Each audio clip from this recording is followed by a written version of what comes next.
പറയുമ്പോഴും ഇപ്പോൾ മുല്ലപ്പള്ളി പറയുന്നുണ്ടത് സ്നേഹത്തള്ളല്ല എന്ന് പറഞ്ഞു. അപ്പോൾ ഇങ്ങനെയുള്ള കാര്യങ്ങൾ ഒഴിവാക്കേണ്ടതല്ലേ? അത് ശരിക്ക് അദ്ദേഹം അവിടുത്തെ MP ആണ്. എല്ലാ സ്ഥലത്തും അദ്ദേഹം സംസാരിച്ചിട്ടാണ് ഞാൻ ഫൈനലായിട്ടാണ് സംസാരിക്കാറുള്ളത്. അവിടെ വന്നപ്പോൾ വളരെ സമയം വൈകിയപ്പോൾ ഷാഫി തന്നെയാണ് എന്നോട് പറഞ്ഞത്, സതീശേട്ടൻ സംസാരിക്കുക, സമയം പോകുമെന്ന് പറഞ്ഞത്.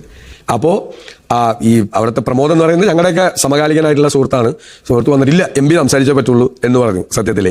അപ്പോൾ വേണ്ട സമയമില്ല എന്ന് പറഞ്ഞിട്ട് അയാൾ തള്ളി മാറ്റി. അവർ തമ്മിൽ വളരെ ക്ലോസ് ആണ്, അവർ തമ്മിൽ ശത്രുതയൊന്നുമില്ല.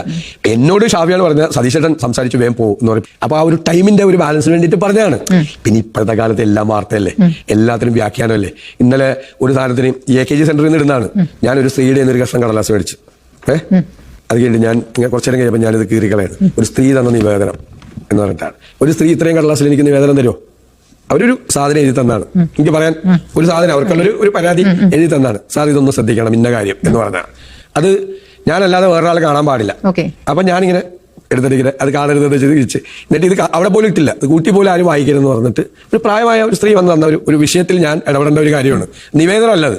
അപ്പൊ എൻ്റെ കയ്യിൽ ഒരു നിവേദനം തന്നു. നിവേദനേ ഏതെങ്കിലും, ഞാൻ 25 വർഷമായിട്ട് MLA ആയിട്ടിരിക്കുന്ന ഒരാൾ പ്രത്യേകിച്ച് ആ സ്ത്രീകളോ ആരും കൊണ്ടൊന്ന് നിവേദനം തന്നാൽ ഞാൻ അപ്പൊ കീറി കളയോ? അത് ഇതാണ് ഈ സോഷ്യൽ മീഡിയ ക്യാമ്പയിൻ എന്ന് പറയുന്നത്. ഇതാണ് ഈ